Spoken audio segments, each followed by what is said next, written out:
तेवढ्यात त्याची बायको येते. बायकोला पाणी भरायला जायचं असतं, ती पण तोच माठ उचलते, घेऊन जाते. तिला नसतं माहिती त्याच्यात काय आहे. हलकं छोटीशी पोटली, नाही लक्षात आलं तिच्या.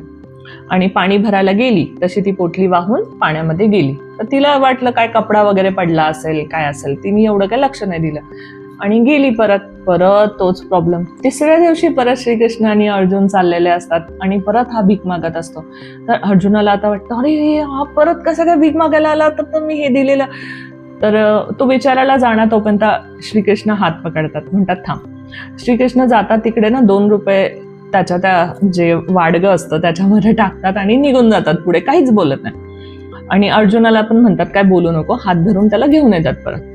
तर आल्यानंतर काय होतं, हा आपला घेतो, बघतो, मग विचार करतो ठीक आहे चालेल, आता मी काय बोलू पण नाही शकत, त्या माणसाचं पण असं होतं. आणि तो ना निघून जातो तिकडनं, माणूस निघायला